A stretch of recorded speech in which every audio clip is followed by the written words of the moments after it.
And on this video, we're gonna be taking a look at a brand new product by Rydeen, their 360 view mirror mounted dashcam system. And this is a very interesting product because they are marketing this as a very easy to install solution that mounts directly to the mirror of our vehicle, and with that single installation allow us to record 360-degree view around it. So in this video, I'll show you what you get inside of the box, I'll walk you through its features, and then finally we'll take a look at some test drive footage both at day and at night to see how well it actually performs.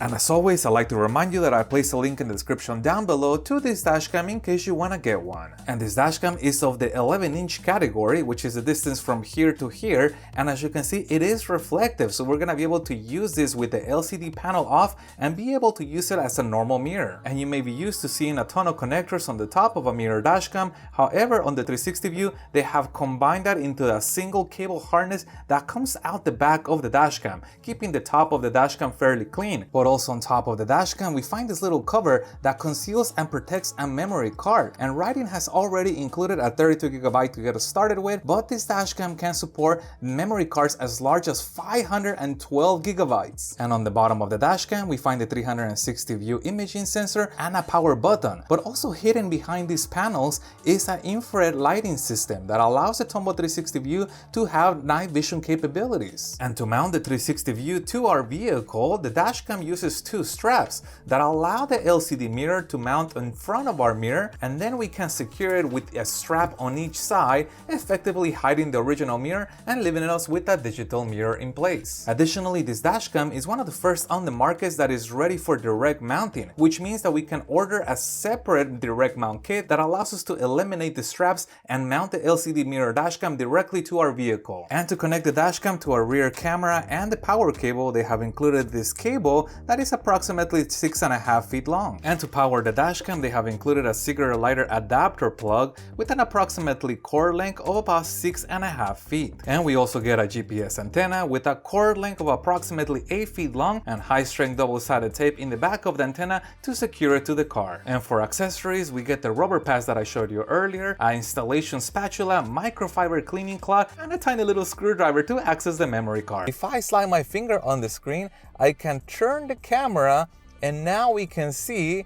the driver's side of the vehicle. Same thing to the other side, we can turn the camera and I can see the passenger side. Everything is being recorded in 360 regardless of where I leave the camera pointing to. But what about the cabin? I'm gonna turn the camera all the way around here and there I am.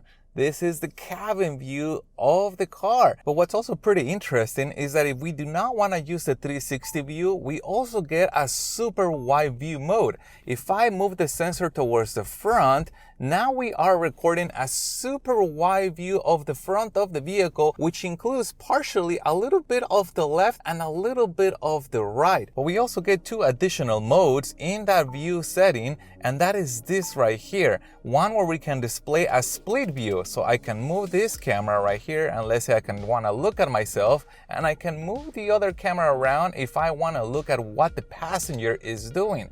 Additionally, if I press this button one more time, we can have a 3-split view. Here we're showing the front of the vehicle again, and I can leave this in any position I want. And then on the left and on the right, I can customize those views to whichever one I find the most interesting. But let's also cover what we see on the screen. If I tap on the screen, we get the additional buttons in the bottom. The very first icon allows us to stop the recording, and if I press that one more time, we can resume recording one more time. Additionally, if I press this icon right here, the one with the little camera, you could take a picture if for some reason I wanted to have a picture in addition to the video that is being recorded. The next icon right here, which looks like a little lock icon, allows us to flag a video. If I press that, now we have flagged the video, and we can find that a lot easier in the future among the many hours of video that this dashcam can potentially record. Well, let's also take a look at playing back the videos that we have recorded. I'll stop the current recording, and now we get a new icon. That icon takes us to the playback menu where we have all the videos that we have recorded,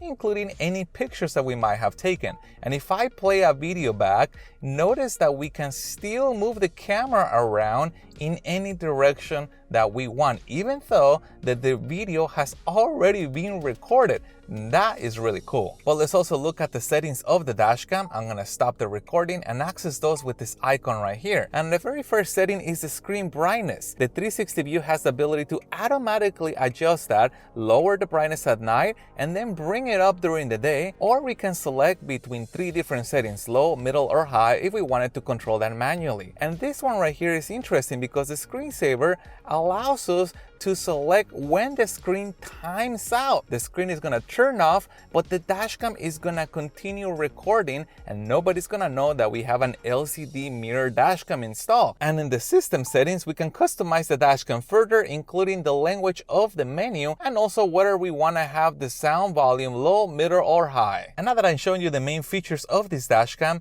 let's take it out for a test drive so we can see how well it actually performs both at day and at night. And we'll begin with the audio test. This is the Rydeen 360 view and I am sitting on the driver's side seat.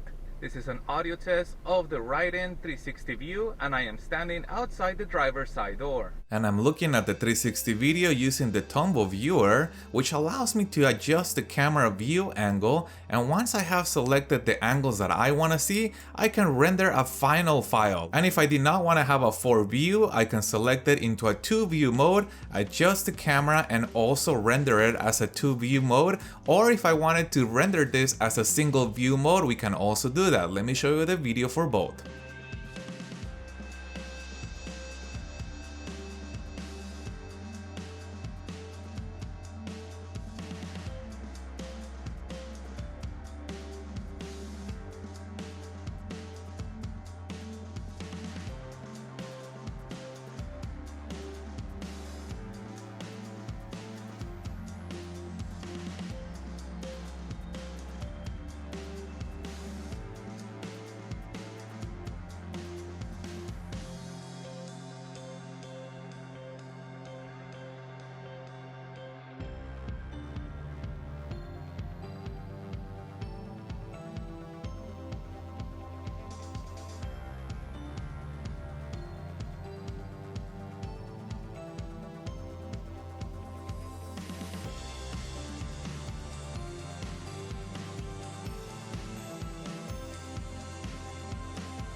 So who do I think that the 360 view is for? I think this is gonna be a good solution for anybody who's looking for an easy to install system that can still provide you a wide amount of coverage. Now this is also gonna be a good choice for anybody who wants a system that can be upgraded in the future, because if you wanna add a dedicated rear camera, they have it, so you can add that later. They also have a direct mount kit available for this, which means that we can eliminate the Velcro strap system and now mount the mirror directly to our vehicle, ending up with a very OEM look. And finally, if you want to enable the full-time parking monitoring system, they do have a hardwire kit available. But here's the most attractive thing in my opinion about the 360 view, and I think that is going to be to those who are looking to install this dashcam themselves and not pay an installer to do so, because Rydeen is a USA-based company, which means we can pick up the phone and call them for questions during the install, during the setup, and having that direct line of support,